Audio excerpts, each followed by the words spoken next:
entonces decíamos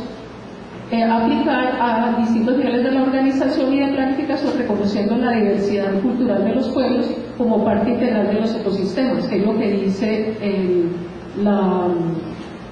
el enfoque ecosistémico. Allí vemos, como les decía, el análisis, el marco conceptual de las causas directas e indirectas subyacentes de pérdida de diversidad biológica. Esto es sacado del Convenio de Diversidad Biológica, y digamos, unas causas directas de pérdida de diversidad biológica que están achurado así como diagonal, unas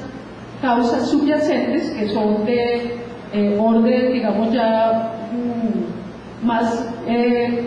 profundo, digamos, estructural, y unas actividades que causan esa pérdida de diversidad biológica. Obviamente, entre estos temas de los que mencionamos, de subyacentes, está la incapacidad institucional, el desconocimiento del potencial estratégico de la diversidad biológica, los patrones de pérdida, de consumo y pérdida de diversidad cultural, las presiones demográficas, el conflicto social, las fallas de política y gobernabilidad, las de mercado, y por acá están las más, digamos, las más inmediatas,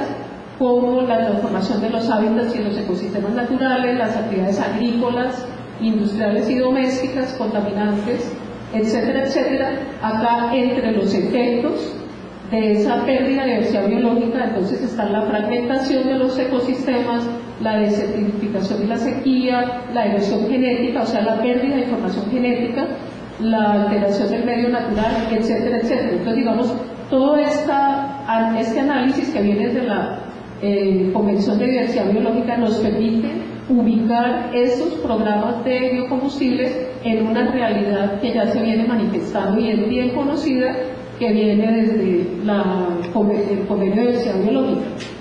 ¿Qué análisis, qué componentes incluyó el análisis entonces de esta evaluación ambiental estratégica? Toda la institucionalidad y las políticas nacionales que pueden tener incidencia en los biocombustibles, las políticas internacionales, porque nuevamente Colombia es un país que ha suscrito varios de los acuerdos internacionales en materia de diversidad biológica, de cambio climático, de lucha contra la desertificación y la sequía. Entonces no podemos abstraer un tipo de análisis de estos, de políticas y planes, de una realidad internacional de la cual somos parte, con lo cual hay que incluirla en el análisis, las cadenas de valor, entender que los biocombustibles no se mueven ellos solos, sino que se mueven en unos encadenamientos productivos que a su vez jalonan y motivan otros impactos de otros sectores y de otros actores, también incorporarlos entonces en el análisis,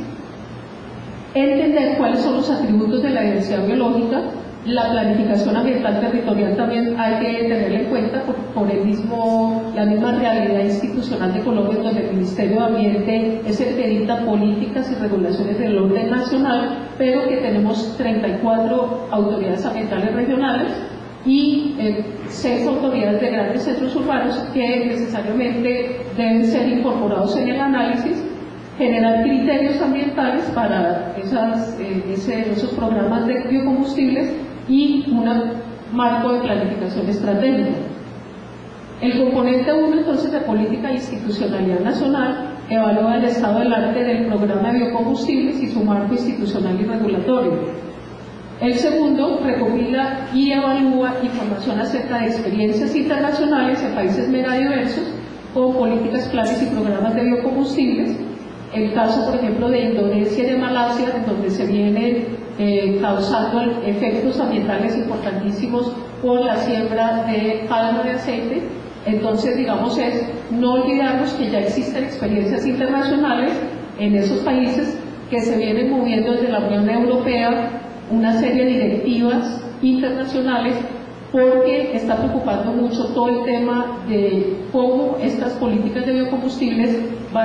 pueden tener efectos sobre la diversidad biológica y sobre todos los temas de seguridad alimentaria. Entonces, consultar experiencias internacionales, aciertos y desaciertos en materia de biocombustibles, estrategias de protección, conservación y uso de la biodiversidad para precisamente generar todo un marco estratégico que permita que esto se haga de manera sostenible. Las cadenas de valor, entonces, aplicando el enfoque ecosistémico en sus componentes económico, ecológico y sociocultural. Se realizaron actividades como evaluar los encadenamientos productivos y de transformación en los subsectores generadores de materias primas, o sea, generadores de biodiesel o de diésel a partir de palma de aceite y de etanol a partir de azúcar, de caña de azúcar o de caña panelera o de yuca amarga. Análisis de encadenamientos y de transformación integral de esos 4 subsectores, la identificación de puntos críticos con relación a impactos ambientales, incluyendo consideraciones sociales y de biodiversidad, y la caracterización socioeconómica de los sectores productivos y de transformación, a través de validación de talleres regionales. El componente 4 y 5, atributos de biodiversidad y planificación ambiental territorial, precisamente para evaluar los efectos indirectos, acumulativos y sinérgicos sobre el medio ambiente y la biodiversidad a nivel de ecosistemas, de especies y de recursos genéticos, y la relación de esos instrumentos de planificación territorial con herramientas de sistemas espaciales. En Colombia sí tenemos una ley de ordenamiento territorial que hace que los municipios tengan que planificar el uso del suelo en sus respectivas jurisdicciones, de manera entonces que cualquier política, plan o programa de biocombustibles que se impulse desde el orden nacional tiene que guardar coherencia con lo que desde el territorio se viene construyendo de abajo hacia arriba. Entonces, esta parte del análisis pretendía, por lo tanto, buscar si había contradicciones o coherencias en esos 2 niveles de planificación. Estos componentes de criterios ambientales y de planificación estratégica buscaban entonces prevenir y controlar esos efectos identificados en la producción y transformación de materias primas y hacer recomendaciones de planificación estratégica de mediano y largo plazo para los biocombustibles y generar lineamientos de política pública nacional sostenible. ¿Qué aspectos metodológicos entonces se plantearon? El desarrollo de investigación para la sostenibilidad ambiental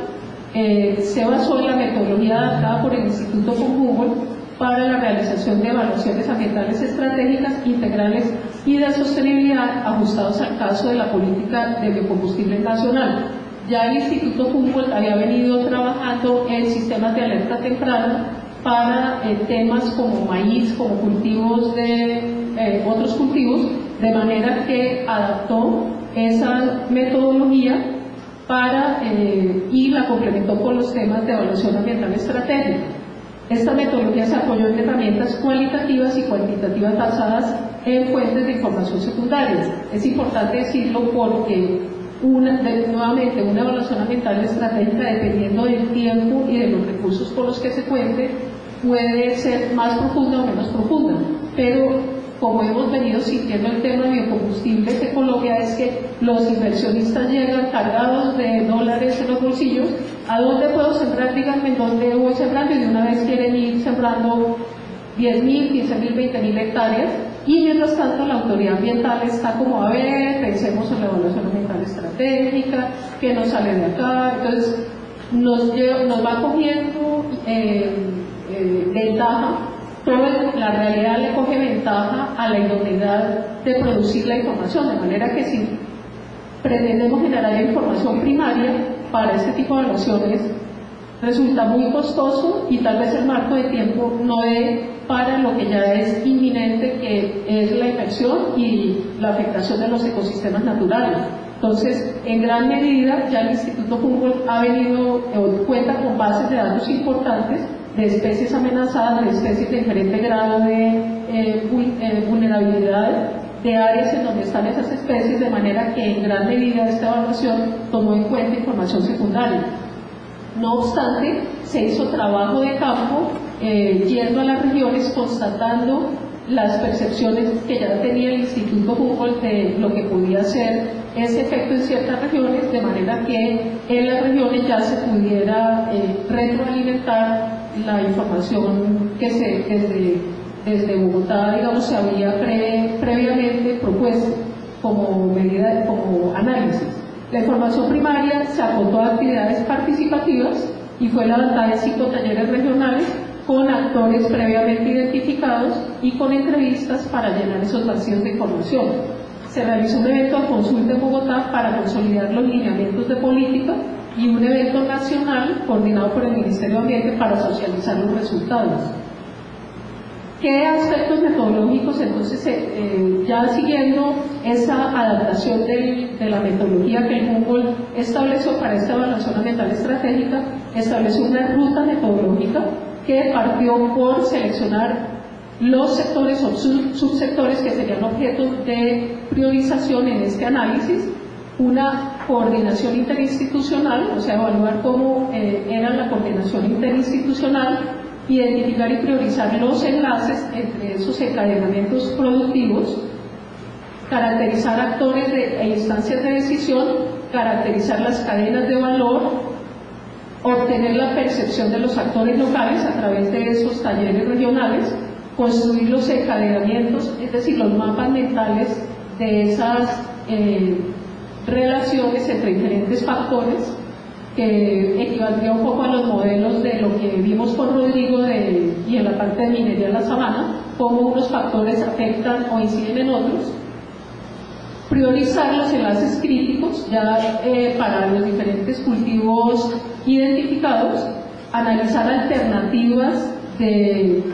cómo hacer para que esos encadenamientos se den de manera lo más amigable posible con la biodiversidad y construir las propuestas. Allí vemos entonces la fase 1, dónde y cómo